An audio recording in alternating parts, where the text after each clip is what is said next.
Olá, pessoal, tudo bem com vocês? Então, hoje o nosso tema é flúor. E, segundo o Ministério da Saúde, o mínimo recomendado para fazer a prevenção de cárie é 1000 ppm. Sim, essa recomendação é válida para todos, inclusive crianças a partir dos seus 6 meses de idade. Eu costumo até dizer assim, que tendo o dentinho na boca, já é importante fazer a escovação, respaldado pelo Ministério da Saúde. Uma pergunta que eu ouço muito é: o flúor faz mal à saúde? Então, na quantidade correta, presente na água e nos cremes dentais, a gente tem que levar em consideração que ele vai ter uma ação tópica, ou seja, uma ação externa, né? Enquanto você vai fazer o ato da sua higienização. Uma coisa também que eu comparo é, por exemplo, assim, um hipertenso, ele vai comer uma colher de sal? O diabético, ele vai comer uma colher de açúcar? Então, claramente, nós sabemos que se esses pacientes, né, que têm essas alterações sistêmicas, fizer o uso indevido, né, de substâncias respectivas, vai alterar o seu quadro sistêmico. E, obviamente, com o flúor não é diferente. Se você ingerir uma alta quantidade de flúor, provavelmente você vai passar mal e vai adquirir outros problemas. Portanto, para a pessoa ter algum tipo de intoxicação aguda, ela necessariamente precisa ingerir uma grande quantidade de flúor. É por isso que a gente fala muito na higienização supervisionada do adulto com a criança, para que ela consiga administrar, fazer uso da quantidade correta para a sua idade. Então, veja bem, em nenhum momento eu estou orientando que ela vai usar a mesma quantidade de pasta que um adulto usa, né? Ela vai usar uma quantidade muito menor. Mas, como a gente sabe da dificuldade da criança em fazer a higienização, aí a gente vai sempre orientar que tenha o pai, a mãe ou o responsável para fazer essa higienização, mas sempre na mesma concentração. Veja bem, né? A concentração de flúor é a mesma, 1000 ppm. Agora, a quantidade de pasta, de creme dental, vai ser sempre proporcional à sua faixa etária.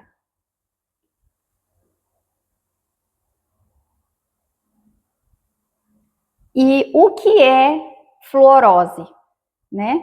A fluorose é uma alteração do esmalte causado pela ingestão excessiva de flúor apenas durante a formação dos dentes. Então, aqui a gente já tem outra informação também, que é durante a formação dos dentes, ou seja, na infância. O risco maior é na janela de 0 a 5 anos de idade. Em alguns casos, a gente estende até um pouquinho essa margem para 6 anos, 7, mas nós temos a informação que é de 0 a 5 anos a margem maior. Mas a gente também consegue acompanhar a fase de maturidade da criança. Por quê? Porque na introdução dessa técnica de higienização, é natural que ela vá engolir, né? Ela precisa passar por alguma adaptação. Mas, a partir dos seus, digamos assim, 4 anos de idade, 5 anos de idade, ela já está mais autônoma, né? Então, ela consegue cuspir, né? Então, o fato de ela conseguir cuspir, ela já não vai ter aquela ingestão, né? Então, naturalmente, ela já consegue dar conta de uma quantidade maior de pasta. Logo, os adultos, eles não formam manchas consequentes da fluorose. Por quê? Porque a fluorose está relacionada à ingestão alta de flúor durante a formação do seu esmalte. Existem 2 tipos, basicamente, de fluorose: a leve e a grave.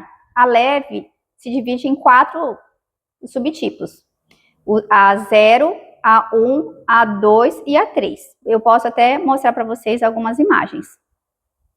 Já a grave, ela tem que ser acompanhada, porque as deformações no esmalte são grandes, são diversas. Existem esmaltes que eles vão precisar mesmo de algum procedimento restaurador, em alguns procedimentos mais invasivos, como uma coroa de porcelana, uma faceta, né? E sempre vai precisar ter algum acompanhamento. Então, os riscos e os excessos seriam a ingestão excessiva durante a formação dos dentes, né, para formar fluorose, e que, consequentemente, vão gerar manchas e irregularidades no esmalte, causando a fluorose dentária. Portanto, basicamente, a ingestão excessiva e crônica durante a formação dos dentes pode causar a fluorose dentária, gerando manchas ou irregularidades no esmalte.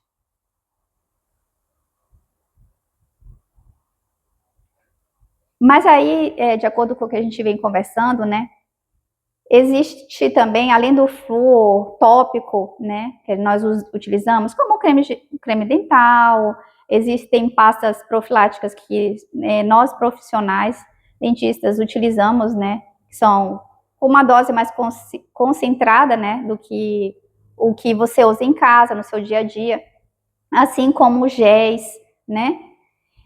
A gente também tem que lembrar que, além do flúor tópico, tem o flúor da água, ou seja, da água corrente. E é aqui que eu quero ter uma outra conversa com vocês, porque tem a água mineral, aquela da garrafa, né, que nós compramos, né, tanto o garrafão quanto aquelas garrafinhas no supermercado ou na farmácia, ou seja, é a água mineral, mas também tem a água do saneamento básico, que é a água corrente. Na água corrente, especificamente na água corrente, nós encontramos um complemento do flúor. E aí que me vem a pergunta para vocês. A água tratada, ela é melhor para prevenir cáries? E eu posso afirmar para vocês que sim. Por quê? Porque na água mineral, ela tem uma quantidade muito baixa ou ínfima, que não vai somar com a prevenção da cárie. E por quê? Porque ela tem uma fluoretação, que é a adição controlada de flúor na água de abastecimento público. Logo, o flúor presente na água vai ajudar na remineralização local também, mas principalmente após você ingerir ela e agir pelo seu sistema. Ela não vai só fortalecer os dentes, mas ela vai fortalecer os seus ossos. Ao beber a água, esse flúor vai entrar em contato com os dentes e vai ajudar a repor os minerais perdidos. E além de repor os minerais perdidos, ele vai ajudar na formação do dente da criança, pois elas estão na fase de formação da sua estrutura dental. O flúor ingerido na água é incorporado à estrutura do dente, fazendo com que eles nasçam mais resistentes à cárie. Portanto, uma pessoa que consome exclusivamente água mineral, não faz a sua higienização adequada ao longo do dia, ela perde essa barreira extra de proteção que a água da torneira pode oferecer. Agora, claro, nós sabemos dos prós e contras em utilizar uma água corrente, né? Uma água de abastecimento. Você pode, na sua casa, fazer uso de purificador ou de filtro. Por quê? Porque ele vai diminuir o teor de cloro, deixando a água mais saborosa, mas esse purificador vai permitir a passagem do flúor, ou seja, que esse flúor seja incorporado ao seu organismo, permitindo para você a prevenção. Mas fique atento a filtros muito sofisticados, como os filtros de osmose reversa, que eles limpam tão bem a água que muitas das vezes eles removem o flúor. Então, até para fazer a escolha do purificador, fique atento. Então, como nós já conversamos aqui, o flúor da pasta basicamente vai ter aquela ação externa, aquela ação tópica. Você faz a sua higienização, vai enxaguar e vai cuspir. E o flúor sistêmico, como é que ele funciona?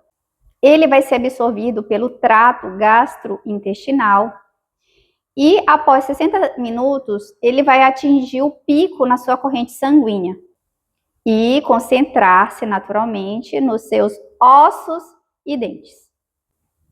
E o flúor ingerido, ele vai ser transformado no fluoreto de hidrogênio no estômago.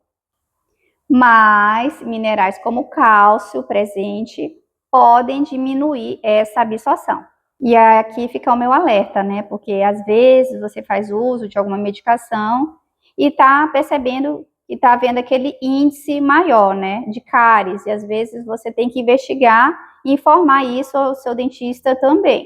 O excedente vai ser eliminado pelos rins, através da urina, e em menor quantidade pelas fezes e pelo suor.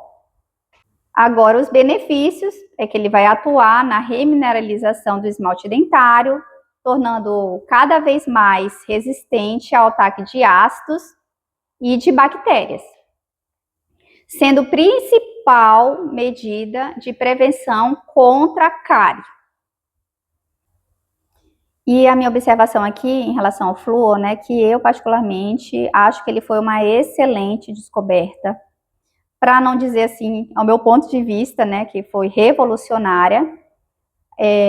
Se você pode pesquisar, né, na internet, né, que havia um jovem, eu vou até ler aqui, havia um jovem recém-formado em odontologia chamado Frederick McKay, que deixou a costa leste para abrir um consultório odontológico em Colorado. E ao chegar, ele foi surpreso ao encontrar dezenas de moradores com manchas marrons nos dentes. Essas manchas permanentes eram tão severas que às vezes dentes inteiros ficavam manchados. Ele buscou informação em vão sobre essa estranha doença. Não encontrou nenhuma menção aos dentes manchados na literatura, mas ele iniciou uma pesquisa sobre a doença por conta própria. Perseverou e, por fim, conseguiu despertar o interesse dos profissionais locais pelo problema, que ficou conhecido como mancha marrom do Colorado. E ele teve uma grande oportunidade em 1909, quando o renomado pesquisador Black concordou em ir a Colorado e colaborar com ele no estudo da misteriosa doença. Então, primeiro, demonstraram que o esmalte manchado era resultado de imperfeições no desenvolvimento dos dentes das crianças. E segundo, que descobriram que os dentes afetados pela mancha marrom do Colorado eram surpreendentemente e inexplicavelmente resistente à cárie. Então, McKay analisou a água, na época ele, né, por si, e não encontrou nada suspeito, mas sugeriu à comunidade abandonar por completo, né, a fonte de água de abastecimento deles e utilizar uma nascente próximo como fonte de água. E o conselho dele funcionou. Em poucos anos, as crianças mais novas de sua região começaram a ter dentes permanentes saudáveis e sem mancha. A água da cidade tinha altos níveis de flúor. E no final da década de 1930, ele e sua equipe fizeram uma descoberta crucial: níveis de flúor de até 1 ppm na água potável não causavam fluorose. na maioria das pessoas, e apenas fluorose dentária leve em uma pequena porcentagem delas. O flúor continua sendo a principal arma da odontologia na luta contra a cárie dentária. E no final de 1930, ele e sua equipe fizeram uma descoberta crucial.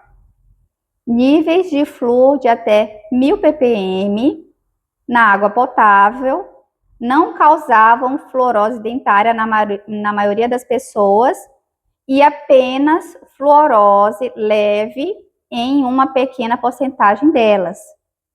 Então, o flúor continua sendo a principal arma da odontologia na luta contra a cárie dentária.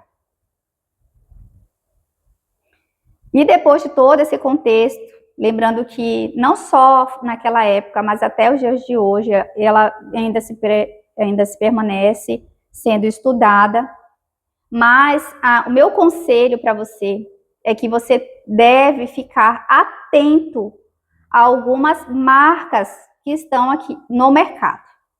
Por exemplo, eu tive um caso de um paciente que me chegou falando o nome de uma marca americana e perguntou se eu conhecia esse creme dental. E eu falei que eu não conhecia. Aí ele, mas você não é da área, você não conhece? Eu falei, mas me passe o nome certinho, que eu já vou olhar aqui e vou fazer uma investigação rapidamente, né? E aí eu verifiquei que não estava presente o flúor naquele creme dental. Ou seja, uma embalagem bonita, um produto do exterior, mas não era efetivo.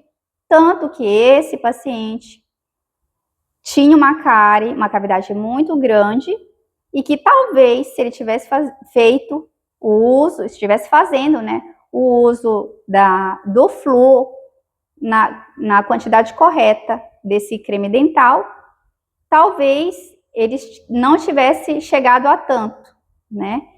Então, fique atento. Em compensação, eu lembro, quando eu vou na farmácia, ou no mercado, eu olho as diversas marcas. Se tem uma coisa que me chama a atenção, são os cremes dentais mesmo.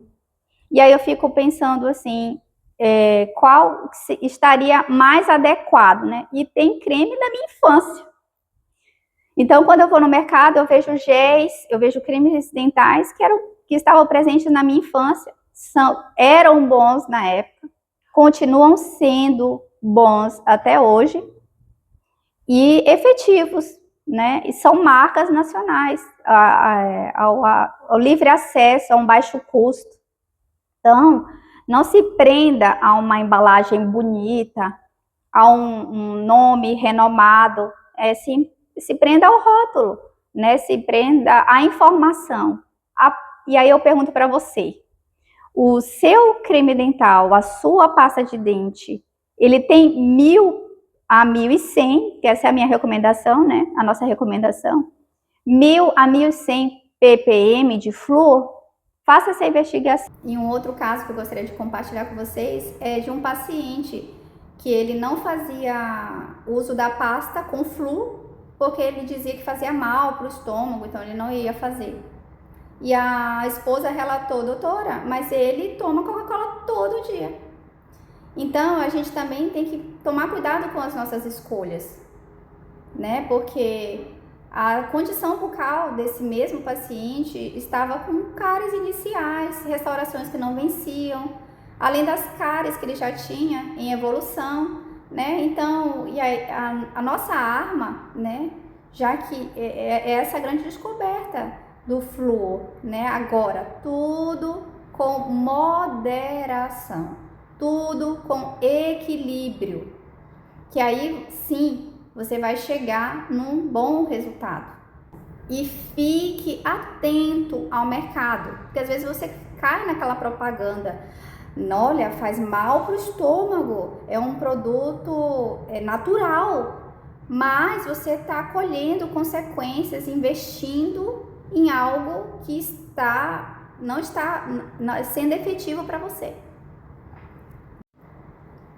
E a partir desse princípio, tome cuidado com as marcas que você faz escolha, com os produtos que você faz escolha, porque o mercado, ele é competitivo e ele quer vender, ele quer esse consumidor, né? E o que eu quero dizer assim, que existem marcas que são mais acessíveis, que vai ser mais efetiva. Adiantava uma marca melhor, mais cara, do exterior, porque é natural, mas se ela não vai trazer eficiência na sua escovação, não vai prevenir, não vai eliminar algumas bactérias, né? Então tome cuidado. E a outra dica que eu dou é que busque profissionais que possam te dar a orientação adequada. Eu espero ter ajudado você com algumas informações. Até a próxima e muito obrigada pela atenção.